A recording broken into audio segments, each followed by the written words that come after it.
Joined now here on the show by UFC fighter Patrick the Predator Cote, who will be taking on Donald Cowboy Cerrone as part of UFC Fight Night 89 this Saturday night. Patrick, welcome into the show. Thanks for having me, guys. Now, it's been since September of 2014 since you stepped into the octagon and you didn't leave with a win. Has there been something different in your approach since that Thompson fight back in September of 2014? Yeah, I've been working with sports psychologists that did help me a lot. That just stopping worrying about little detail that I can control, and you know what, I'm just going there, just having fun now. And I don't cheat in my training, I don't cheat in my nutrition, so I don't have any doubt in my mind.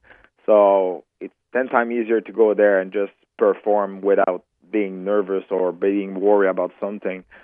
So. Yes, it's been great, but at the same time that was Thompson. That's the thing. The guy is ranked number 2, and everybody see him as maybe the future of this division. And I did a pretty good job. I lost by decision. Even one judge gave me the first round. And when I rewatched that fight today, I'm not the same guy. I'm not the same guy in the cage right now. So. This is I learned a lot in that fight, and it showed now. Yeah, speaking of the psychologist, is that something you would recommend for some of your peers too? Because it's a very physical thing that you're doing in mixed martial arts, but also it's a lot mental too. It is. Everybody's good at that level. That's the thing. In the UFC, everybody's good. That's the funniest question you can ask me. If when I said to my friend that, hey, I'm gonna fight that guy, and they ask me, oh, is he good? For sure he's good. This is the best organization in the world. You can't go higher than the UFC. So you have to deal with a lot of things during fight week and during the fight night, and that's the thing. And you have to deal with a lot of mental thing. So that's the thing. And if I knew it that will be very, very good like that for me, I will use it before. But you know what? There's always a taboo around that you work with psychologists, you work with sports psychologists, something like that. But in my mind, I was like, man, there's some Olympic athletes, Olympic champion who works with sports psychologists. That can't be bad. So I decided to try it, and now I do that since the last 3 years. Now, you've also had a little bit of a change in your style, too, as you mentioned, but you've beat your last 2 opponents in the last 2 bouts via punches and a knockout that way. Is this now a new element you're bringing back into your fighting game, or something that's an emphasis as of late, or is it just how the fights have kind of unfolded in front of you? I think I lost myself in that process of being a mixed martial arts, in the last couple of years. My strength was always stand up. I was knock knock people out, left and right a couple of years ago. And after I tried to become, maybe a fighter, then I wasn't. I tried to become more a wrestler. I tried to become more a jiu-jitsu guy. But you know what? I've been talking with my coaches, with my head coach Fabio Landa, and we arrive at the end that we don't want to change my style. We want to add a lot of skills at my style, but we don't want to change it. So, like everybody saw in my last couple fights, now I can wrestle. Now I can go on the ground. There's no problem with that. I'm a BJJ black belt, but first I'm a striker, and that's my instinct. And I have to let my hand go and just use my instinct. If I need to use my wrestling or my ground game, I'm able to. So this is the add I put in my game. But we just came back where we started at the beginning. We're talking with the Predator Patrick Cote here. We'll be fighting at UFC Fight Night 89 against a very tough opponent in Donald Cowboy Cerrone, and we'll get to that in a second. But you're fighting back in Canada once again, this time around in Ottawa, and you've only lost 1 time on your home soil.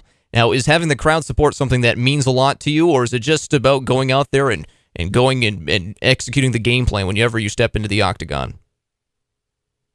I feel very comfortable fighting here because I have a really strong fan base around the country, and I feel the support of the crowd every time.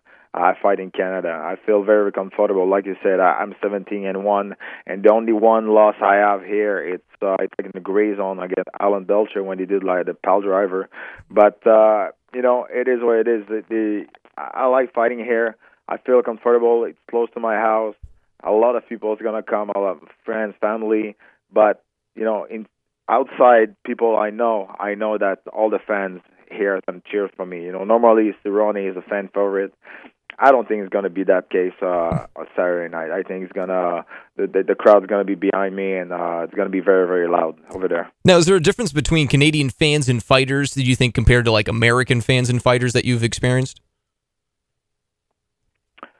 For sure, because it's very, very different. But I'm Canadian, so for sure when I fight in Canada, it's a little bit more loud, and I receive more support than when I fight in U.S. against an American guy. So this is it is the case. But Canadian fans are different. They're very, very supportive. They're loud.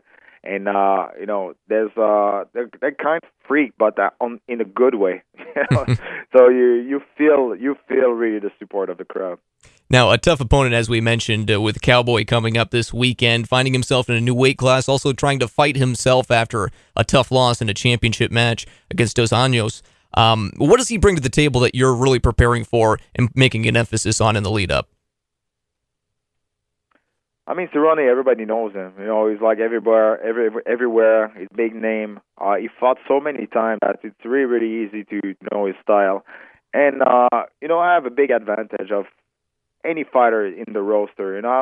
I'm working for TV. I'm the official French voice of the UFC.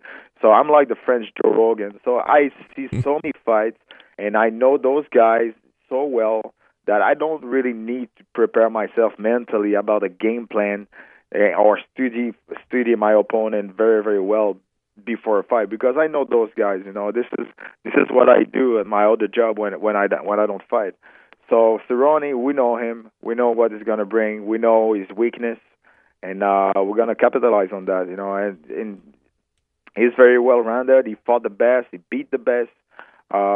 For us, this is the perfect of the two worlds. We wanted a big fight. We wanted a big name, and that's what we have.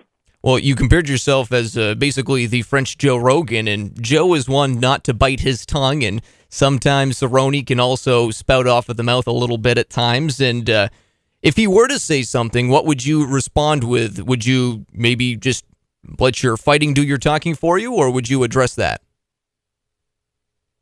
I never start trash talk, but I'm able to answer. So 100% sure if you watch my fight against Tito Ortiz or Chris Lieben, they start to do some trash talk, and at the end I crushed him. So I'm able to answer, but it's really, really rare that we'll start trash talking. But I know what I have to do. I know I'm just going there and push the pace. And every time Cerrone is under pressure, he crumbles. So this is not. Everybody knows that. He knows that too. I'm going to be a bigger guy. I'm going to be more powerful than him, and it's going to make the difference at the end. Quickly, a prediction on that fight. You said you're going to crush him and you're going to put the pressure on him. How long does it take? No, we prepare ourselves to fight for 3 rounds, but mentally, we really think that this fight's not going to pass the first round. The thing is, Cerrone is better and better every minute of the fight. So we don't want to give him that chance to get comfortable in the cage. So that's the key. We want to break him right away and put a lot of pressure, and not letting him have him time to take the pace of the fight, because that's where it's dangerous. So it is what it is. We're going there. We're in really good shape. We're ready to push the pace for 15 minutes nonstop. But big doubt that this fight is gonna pass the first round. And finally, before I let you go here, I know you have a big fight coming up on Saturday, but another UFC pay-per-view looming around the corner. It's 200, and you were asked on Twitter recently who the toughest guy in the UFC is currently, and of course you said yourself first and foremost, but you also said Mark Hunt, and he's taking on Brock Lesnar as part of the co-main event for that pay-per-view card. Does Brock Lesnar have any chance against Mark Hunt coming up in July? He has to wrestle him. You know, this is this is pretty simple. You know, Mike Hunt is the king of the walk-off knockout. He's amazing, super nice guy too, and you know, very durable.